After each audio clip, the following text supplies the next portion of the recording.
Hello everyone and welcome back. आज हम एक नया टॉपिक पढ़ने जा रहे हैं जिसका नाम है टर्मिनोलॉजीज इन रिसर्च। हम बिजनेस रिसर्च का सब्जेक्ट पढ़ रहे थे जिसमें आज हमको टर्मिनोलॉजीज इन रिसर्च के बारे में पढ़ना है।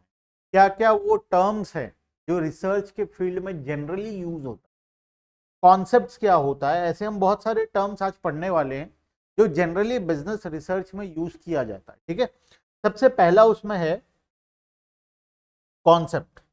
What is a concept? ये वो कॉन्सेप्ट नहीं है जो मैं तुमसे पूछता हूं हुआ कॉन्सेप्ट क्लियर हुआ, ये वो वाला कॉन्सेप्ट, ये थोड़ा सा अलग। आओ पढ़ते हैं कॉन्सेप्ट क्या होता है। Concept are the fundamental building blocks of our thought and belief.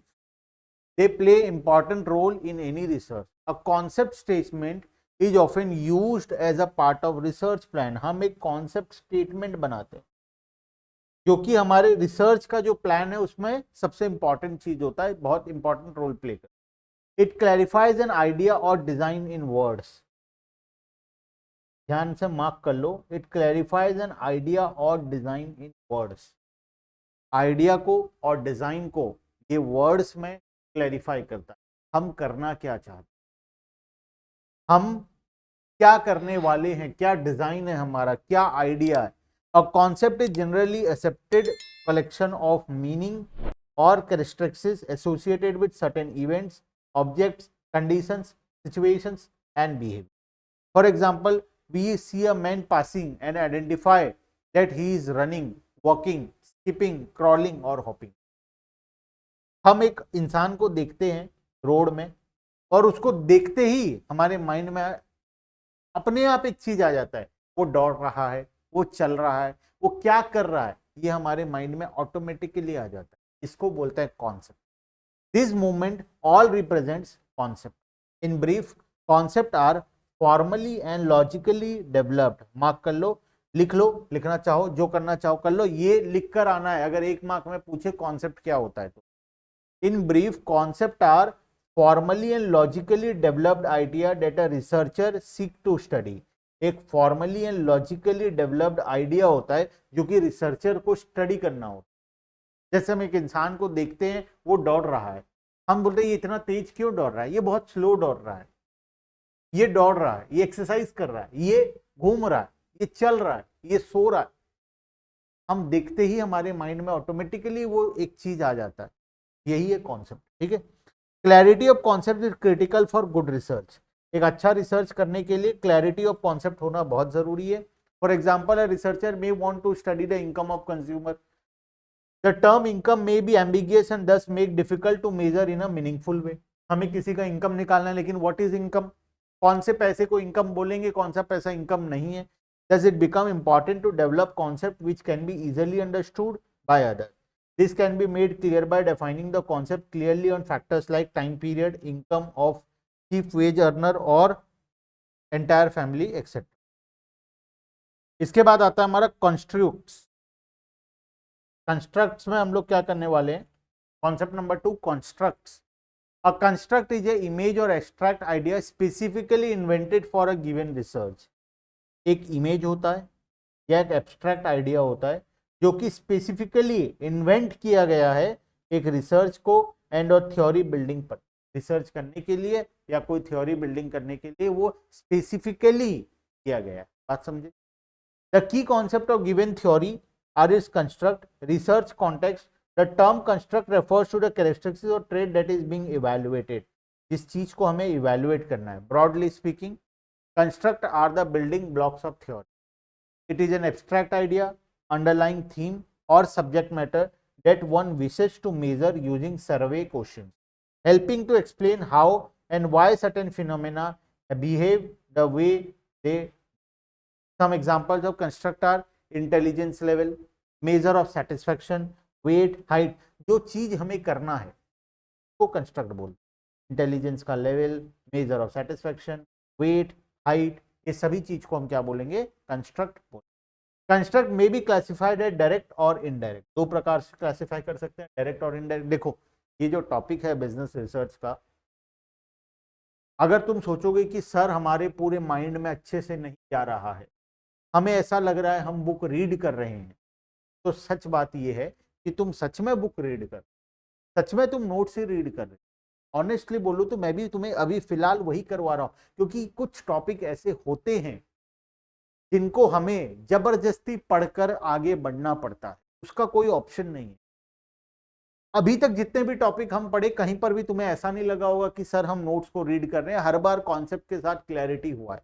लेकिन आज के क्लास में तुम्हें ऐसा लगेगा, क्योंकि कुछ टॉपिक ऐसे होते हैं जिसमें हम भी मजबूर हैं, तुम भी मजबूर।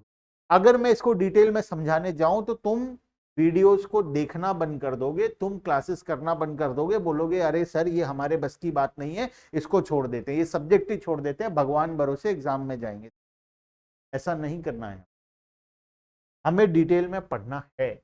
तो जहां पर कोई टॉपिक ऐसा होगा कि हमें कुछ प्रॉब्लम लगेगा, कि ऐसा कुछ टेक्निकल चीज होगा, तो उसमें हम कॉमर्स के स्टूडेंट कर सकते, हमें एज इट इज पढ़ के आगे बढ़ना पड़ेगा, क्योंकि आगे बहुत अच्छे अच्छे टॉपिक्स हमारा इंतजार कर रहे हैं। हमें ये टॉपिक को छोड़कर आगे, मतलब पढ़ना तो पड़ेगा, छोड़ तो सकते हैं, रीड करके पढ़ के एग्जाम के लिए कुछ पॉइंट्स को याद करके आगे जाना पड़ेगा, क्योंकि आगे आगे बहुत अच्छा अच्छा टॉपिक्स है, बहुत अच्छा अच्छा चीज है जो हमारा इंतजार कर रहा है, वहां तक हमें पहुंचना पड़ेगा। बात समझे? A direct construct is one that is easily measured. Height, weight, blood pressure are calculated using verifiable method and stated unit of measurement. इसको हम डायरेक्ट बोलते हैं, जो हम आसानी से मेजर कर सकते हैं, जैसे तुम्हारा हाइट है, वेट है, ये सब डायरेक्ट है। Indirect construct are those that can not be directly measured, जिसको हम डायरेक्टली मेजर नहीं कर सकते उसको इनडायरेक्ट कंस्ट्रक्ट बोलते हैं। Instead they are calculated by considering reported indicator और बिहेवियर, जिसको हम कैलकुलेट करते हैं कुछ चीजों का इंडिकेटर और बिहेवियर को देखकर। For example, happiness may be measured by having individual report their reaction to certain, कितना हैप्पी हूं मैं, कितना खुश हूं, ये मैं मेजर नहीं कर सकता। हाँ, मैं देखकर बता सकता हूं कि ये इंसान बहुत खुश है, ये इंसान दुखी बैठा है, इस इंसान की गाय काला दूध दे रही है, ये इंसान की गाय इससे बात नहीं कर रही है, ये इसका कुछ हो गया है, इसका कुछ हो गया है, ये बहुत खुश है, आज इसकी गर्लफ्रेंड ने हाँ बोल दिया इसको। ये सारा चीज हम देखकर, ऑब्जर्व करके अनुमान लगा सकते, लेकिन इसको हम किसी इंडिकेटर में एग्जैक्टली मेजर नहीं कर सकते कि ये आज 76.5% हैप्पी है, ऐसा हम मेजर नहीं। बात समझे? इसको हम इनडायरेक्ट बोलते हैं, जिसको हम डायरेक्टली मेजर नहीं कर सकते। Example, happiness may be measured by having individual report their reaction to certain instances. The reaction can then be evaluated to provide a happiness level on the predetermined. Next, variables in research. क्या क्या variable आएगा, important है, exam में question आता है, what are the variables in research. ठीक है, तो ये टॉपिक को थोड़ा ध्यान से पढ़ेंगे। All the research problem are based around variables. Variable are measurable characteristics और प्रॉपर्टीज ऑफ पीपल और thing that can take on different values. For example, age is a variable because age takes different value for different people or for same person at different time. एक as एक ऐसा चीज है जो बार बार बदलता रहता है, टाइम के साथ उसी इंसान का एज भी बदल जाएगा, पर्सन टू पर्सन भी एज बदल जाएगा। Similarly, income can be considered a variable because income also takes different value for different people, for some people at different time. अलग अलग लोगों के लिए अलग अलग टाइम पे अलग अलग उनका इनकम होता है, सेम लोग इंसान का अलग अलग टाइम पे भी अलग अलग होता है। अभी मेरा इनकम पूछोगे, एक साल बाद मेरा इनकम पूछोगे, हो सकता है बढ़ जाए, हो सकता है कम हो जाए, कुछ भी हो सकता है। बात समझे? तो इसको हम लोग वेरिएबल्स बोलते हैं। ठीक है, in research variable is taken as a concept और abstract idea that can be described in measurable term. It is a property और characteristics of some event, object और person that can take on different values at different point of time. इतना याद करो, variable जो होता है वो अलग अलग वैल्यू अलग अलग टाइम पर लेता है। ठीक है, टाइप्स ऑफ वेरिएबल में आते हैं, एक होता है independent variable, dependent variable, extraneous variable और confounding variables, continuous variables, discrete variable. ठीक है, 6 प्रकार का वेरिएबल हम लोग पढ़ने जा रहे हैं। ध्यान से सुनना, what are the types of variable, अक्सर एग्जाम में क्वेश्चन आता है, इसीलिए मैं इसे थोड़ा डिटेल में जाना चाहता हूं। ठीक है, तो आ जाओ ऊपर। सबसे पहला, इंडिपेंडेंट वेरिएबल। इंडिपेंडेंट, आजाद, मतलब वो किसी पे डिपेंड नहीं करता, उसको बोलते हैं independent. Independent variable is a variable that is controlled और मैनिपुलेटेड बाय रिसर्चर।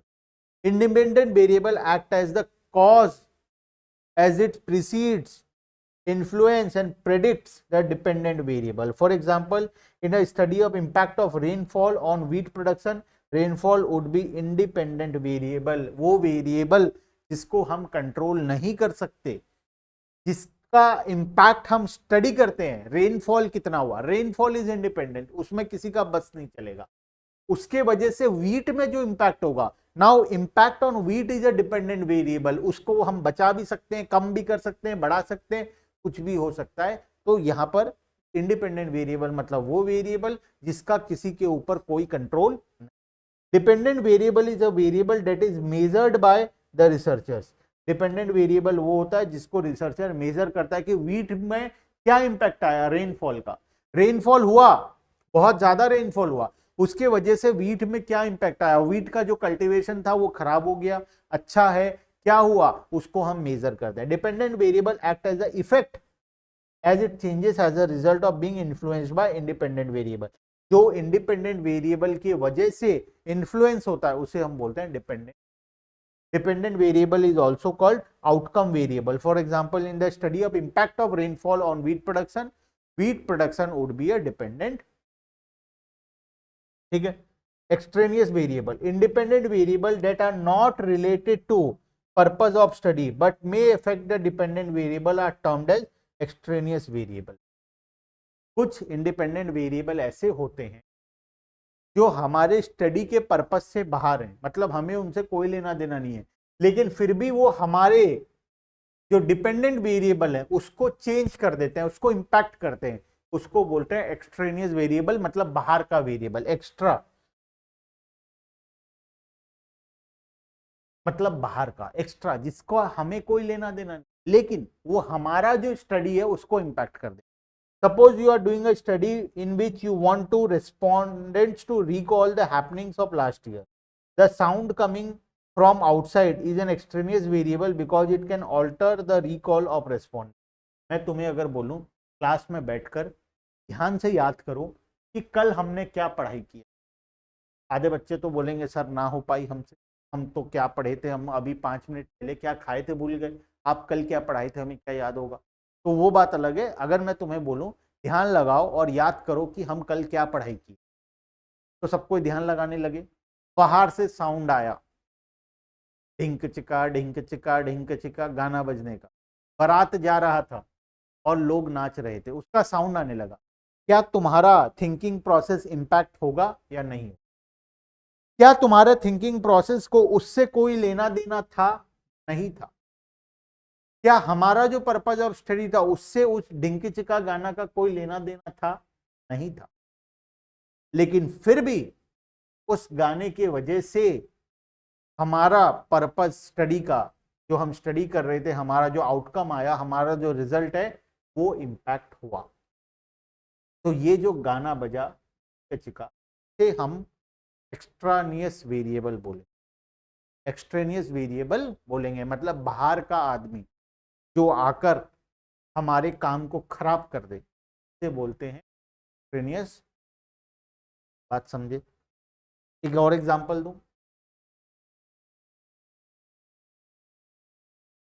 ये कौन है?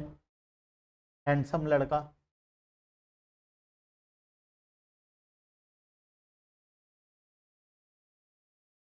ये कौन है? सुंदर कन्या। ठीक है, सुंदर कन्या है, हैंडसम लड़का है, दोनों साथ में घूम रहे थे।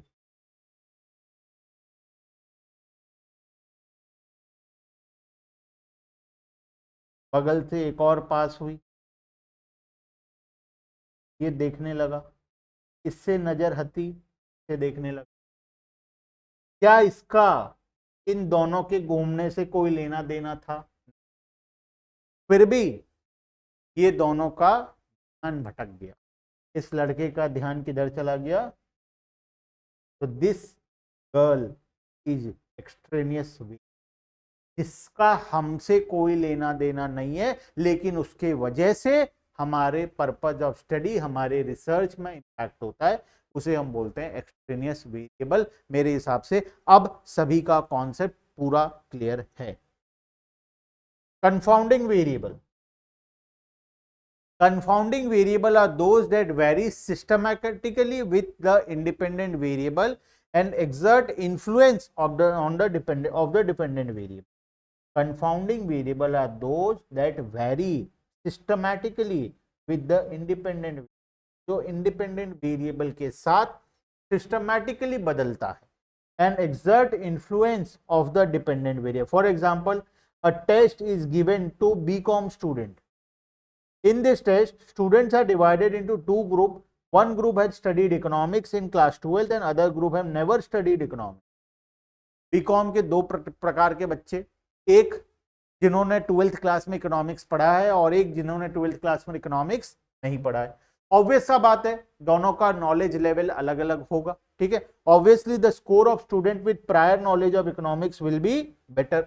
जो पहले से इकोनॉमिक्स पढ़ा है उसका स्कोर अच्छा होगा, जो पहले से नहीं पढ़ा है उसका स्कोर अच्छा नहीं होगा. The prior knowledge of economics is confounding variable. इसमें जो प्रायर नॉलेज ऑफ इकोनॉमिक्स है उसे हम लोग क्या बोलेंगे, कंफाउंडिंग वेरिएबल बोलेंगे. मतलब वो वेरिएबल जो हमारे पर्पज ऑफ स्टडी के अकॉर्डिंग चेंज होता रहता है. ठीक है, those very systematically with the independent variable. जो इंडिपेंडेंट वेरिएबल के साथ सिस्टमैटिकली बदले उसे हम बोलेंगे कंफाउंडिंग वेरिएबल. नेक्स्ट आता है मेरा favourite, continuous variable and discrete variable. एक एग्जांपल लूंगा, तुम बताना. Number of student in class कितने हो सकते हैं? Number of student in class 1 होंगे, 2 होंगे, 3 होंगे. क्या 1.5 हो सकते हैं? क्या 2.5 हो सकते हैं? या तो एक बच्चा होगा, या तो 2 होगा, या तो 3 होगा, 4 होगा, 5 होगा, 6 होगा, 7 होगा. एक के बाद डायरेक्ट 2, 2 के बाद डायरेक्ट 3, 1 और 2 के बीच में 1.5, 1.75, 1.25 ऐसा नहीं. तो जब हमारा कोई नंबर फ्रैक्शन पे नहीं होता, होल नंबर्स पे होता है, उसे हम बोलते हैं डिस्क्रीट वेरिएबल. और जब एक कोई नंबर फ्रैक्शन पे होता है और या होल नंबर दोनों पे होता है, उसे हम बोलते हैं कंटिन्यूअस. जैसे हाइट 6 फीट के बाद डायरेक्ट 7 फीट नहीं होता. 6 फीट के बाद किसी का 6.1 भी होता है, किसी का 6.001 भी होगा. अगर एग्जैक्टली ना, वेट 77 kg के बाद 78 kg डायरेक्ट नहीं होगा. 77 kg के बाद 77.101, 77.2, 3, 4 ऐसा पॉइंट में होगा, फिर जाकर 70. तो ये जो वेरिएबल होता है, जो पॉइंट पर होता है, डेसिमल्स पे होता है, उसे हम कंटिन्यूअस बोलते हैं. और जो डेसिमल्स पे नहीं हो सकता, जैसे नंबर ऑफ स्टूडेंट, ये हमारा बात समझ में आ गया. इसके बाद आता है attributes. What are attributes? In research, attribute is a characteristic of an object. For example, person, thing. Attributes are closely related to variable. A variable is a logical set of attributes. Variable can vary. For example, be high or low. How high or how low are determined. This value of attribute. Gender is a variable having two attributes, male and female. जैसे example बताऊं तो simple सा. Variety, उसको बोलते हैं attribute. एक इंसान कितने वैरायटी का, मेल फीमेल हो सकता है, एट्रीब्यूट है. मेल है या फीमेल है, this are attribute. Number of student in class में अगर 5 कैटेगरी में डिवाइड कर दूं, 0 to 10, 10 to 20, 30, 30 to 40, ये एट्रीब्यूट्स हो गए. रिलीजन ऑफ अ पर्सन, जैसे कि हिंदू है, मुस्लिम है, क्रिश्चियन है, हिंदू इज एट्रीब्यूट. कौन से कैटेगरी में हम लोगों को क्लासिफाई कर सकते हैं, उसे हम बोलते हैं. ठीक है, इसके बाद आता है हाइपोथेसिस. आखिरी टॉपिक हमारा आज के लिए, hypothesis. What are hypothesis? Hypothesis is usually considered as a principal instrument in research. सबसे इंपॉर्टेंट है ये hypothesis. Principal instrument in research, it is formulated to know the possible explanation of a phenomena और problem. When the problem is not explainable with the existing knowledge, a hypothesis is formulated daily. You go to bus, hypothesis is formulated. यहां से example है, this is example. Daily you go to a bus stand to catch a bus to reach the college. Example है, तुम daily bus stand जाते हो. Hypothesis को समझना अभी मेरे साथ साथ. डेली तुम बस स्टैंड जाते हो, एक बस लेते हो, कॉलेज जाते हो. ठीक है. Suppose one day When you arrive at the bus stand to board the bus, you find a heavy crowd which normally should not have been there at that particular time. एक दिन तुम bus stand पहुंचे और देखें कि बहुत भीड़ लगा है, सभी लोग बस में कहीं जाना चाहते हैं। नॉर्मली ऐसा नहीं होता है, उस टाइम पे ऐसा भीड़ नहीं रहता, हमेशा खाली रहता है, लेकिन उस दिन भीड़ था। It compels you to think, you try to know the reason, a possible explanation come to your mind that perhaps the earlier bus did not come, और it is a festival time, और there is some election rally somewhere for which there is crowd. तुम सोचे कि आज भीड़ क्यों है, तो तुम्हारे माइंड में कुछ चीजें आई।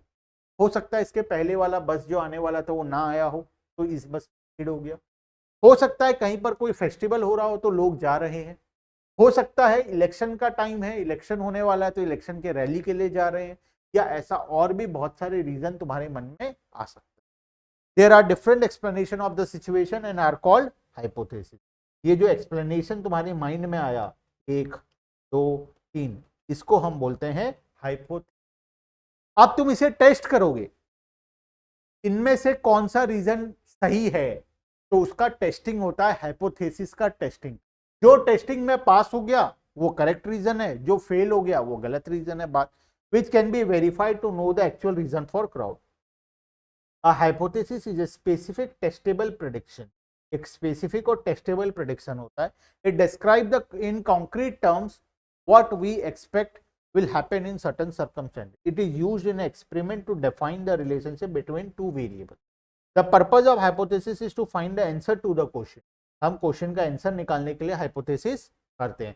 A formalized hypothesis will focus us to think about what result we should look for in an experiment.